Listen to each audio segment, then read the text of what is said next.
추심행위나 소송행위나 이런 것들은 채권자가 금지명령의 효력에 상관없이 할 수 있는 거예요. 다만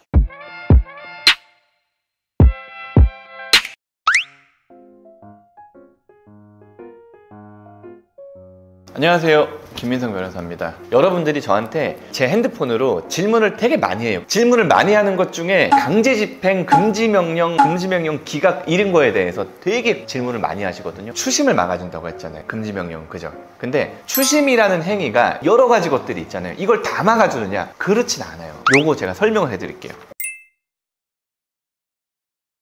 연체가 시작되는데 회생 신청하고 금지명령 받으면 추심 그만하나요? 이거 맞아요, 틀려요? 맞는 거예요. 왜? 금지명령 결정문에 변제를 받거나 변제를 요구하는 행위, 그 일체 행위를 금지한다 그랬잖아요, 모든 채권자에. 그렇기 때문에 회생 신청했는데 금지명령 나오면 추심 안 하나요? 오케이, 안 해요. 아무도 안 해요. 왜? 아니, 법으로 금지해놨으니까. 금융권은 대한민국에 1년에 15만 명 정도가 회생 파산을 하고 있기 때문에, 그리고 금융권은 금감원의 강력한 이 통제를 받기 때문에 금융권에서는 금지명령이 도달됐는데 추심을 하는 거는 없어요. 그런 경우는 없어요. 내가 채권자 목록에 누락되어 있지만 않다면. 그럼 개인 채권자들은 어떻게 합니까? 그거는 진짜 방법이 없는 것 같아요. 개인 채권자들은. 앞으로 말씀드릴 것도 요런 법에 나오는 거랑 실제로 그런 행위들을 했을 때랑 요런 것들 좀 저희가 곤란한 경우들이 있거든요. 그것도 일단 계속 말씀드릴게요.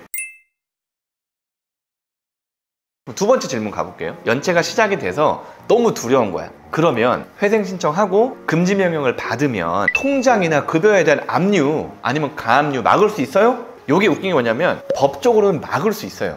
막을 수 있어요, 당연히. 근데 실제로 못 막는 경우들이 많이 있어요. 이게 어떤 얘기냐면 보세요. 금지명령에 효력이 발생을 했잖아요. 그거에 반하는 어떤 추심행위들 아니면은 강제집행, 압류, 가압류는 무효예요, 무효. 왜? 법으로 하지 말라 그랬는데 하면 무효잖아요. 근데 이거는 이 채무자랑 채권자만 아는 거예요. 채무자랑 채권자만. 그럼 보세요. 내가 회생하는지 모르는 채권자가 있을 수도 있고요. 그 다음에 금지명령의 효력이 뭔지 이해 못하는 금융기관 이외의 개인 채권자들이 있을 수가 있고, 아니면 난 모르겠고 난 추심하겠어, 뭐 법이고 뭐고 난 모르겠어, 내가 돈 빌려준 건데 추심을 못해?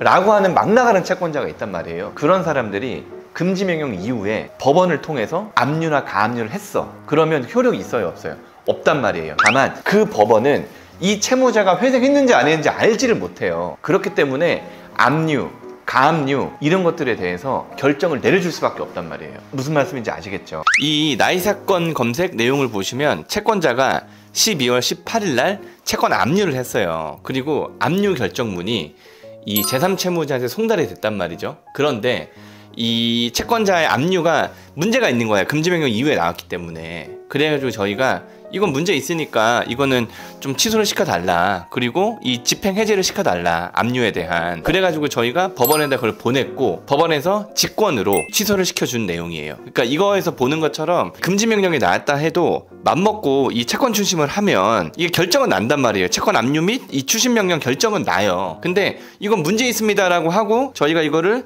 취소해 주시고 집행 해제해 주세요 라고 하면 법원에서 또 이건 문제 있었네, 우린 몰랐는데, 알았어, 취소시켜 줄게, 이렇게 되는 거란 말이에요. 아시겠죠? 다시 얘기하면 금지명령에 반한 뭐 강제집행이나 압류, 가압류 같은 것들은 원칙적으로 불가능하고 해도 효력이 없어, 무효야. 하지만 채권자가 마음 먹고 법원을 통해서 그런 압류, 가압류나 강제집행을 신청을 하면 채무자가 저 금지명령 나왔고 이거 무효인데요 라고 얘기하지 않는 이상은 이 해당 법원은 채권자 말만 듣고 일단 그런 결정들을 내주기 때문에 사실은 압류나 가압류 이런 것들이 걸린단 말이야.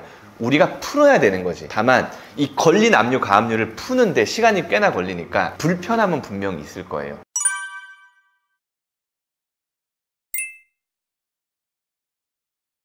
그 다음에 세 번째, 연체가 엄청 오래됐어. 오래돼가지고 집에 딱지를 붙인다고 통지가 온 거예요. 통지가. 그죠? 그럼 엄청 무섭잖아요. 이거 막을 수 있느냐? 막을 수 있어요, 없어요? 막을 수 있죠, 당연히. 막을 수 있죠. 금지명령이나 중지명령을 가지고 재산에 대한 강제집행 못하게끔 되어 있잖아요. 막을 수 있잖아요. 이 채권자가 강제집행 신청을 해서 강제집행이 진행 중이에요. 우리 집에 찾아왔어. 그러면 이 금지명령 결정문, 중지명령 결정문을 집행관한테 보여주고 무슨 소리냐고, 네 보시라고, 이거 금지 중지명령 나오지 않았느냐 하면 집행관이 알겠어요, 그러면 법원에 보내주세요 하고 간단 말이에요. 근데 이 사람이 오는 걸 막을 수 있느냐? 그럼 미리 이걸 보내주면 되는 거예요. 보내주면. 그런데 이 집행관이나 아니면 각급 법원에서 이 개인회생 채권자가 회생을 했는지 중지금지가 나왔는지 이거 알 길이 없단 말이에요. 내가 알려주지 않으면. 어떤 말씀인지 아시겠죠? 그렇기 때문에 빨간 딱지가 집에 붙었어요. 그러면 막을 수 있느냐? 막을 수 있죠. 법적으로 막을 수 있는데 이 사람들이 내가 회생을 했는데도 왜 나오느냐, 너네 왜 나오느냐 이렇게 하시면 안 되는 거예요. 왜? 몰랐으니까 나오는 거예요. 그러니까 알려주면 되는 거예요. 아시겠죠?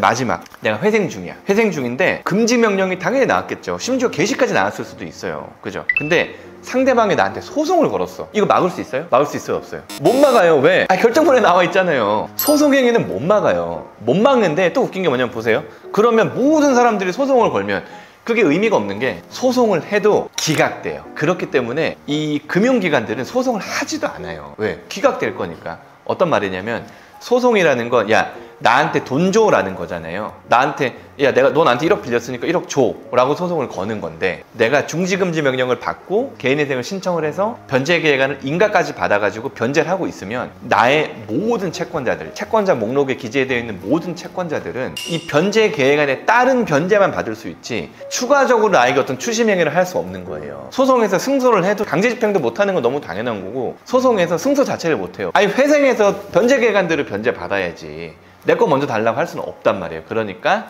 이게 기각이 되는 경우들이 거의 대부분이에요. 근데 사실 이런 경우들은 채무자가 법원에 의견서를 내서 회생 절차가 진행 중이니까 회생 절차 끝날 때까지 뭐 기일을 추정해 주세요 뭐 이런 다음 회생 절차가 인가가 되면은 판결이 기각되면 또 이 패소자가 비용을 부담해야 되는데 원고가 너무 억울하니까 법원에서는 보통 이 소치하고 화해공고 결정이 나오는 게 대부분이란 말이에요. 그래서 이 회생 중에 상대방 소송 막을 수 있냐? 막을 수 없어요. 소송행위이기 때문에. 다만 소송을 한다 해도 기각되거나 아니면 개시 이후에는 각하되거나 뭐 이런 사정들이 있는 거죠. 다만 여기서 회생 채권에 근거하지 않은 재판들은 사실은 개인회생이랑 아무 상관이 없는 것들이기 때문에 소송 절차를 막을 수도 없고 이 채무자의 개인 회생이 이 소송에 영향을 미치지도 않아요. 되게 대표적인 예로는 이혼이라든가 아니면 명도소송 이런 거 있잖아요. 내가 빚이 많아가지고 월세를 못 냈어. 채권자가 나한테 밀리는 월세 달라. 이건 못해요. 왜? 이거는 채권이잖아요. 채권. 내 금전 채권 같은 거잖아요. 근데 나가라.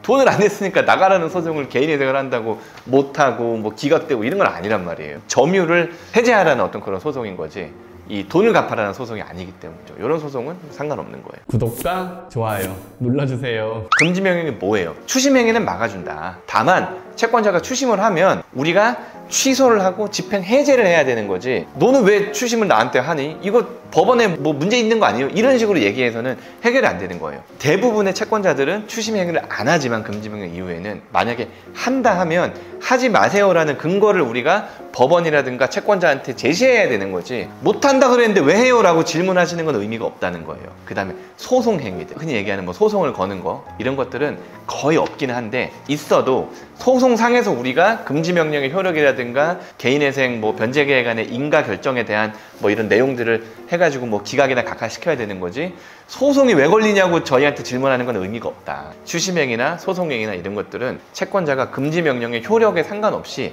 할 수 있는 거예요. 다만 효력이 없는 거지. 이렇게 정리하고 금지명령에 대해서 또 되게 궁금해하시는, 금지명령 기각되면 이거 인생 끝나느냐, 요거에 대해서 말씀드릴게요. 감사합니다.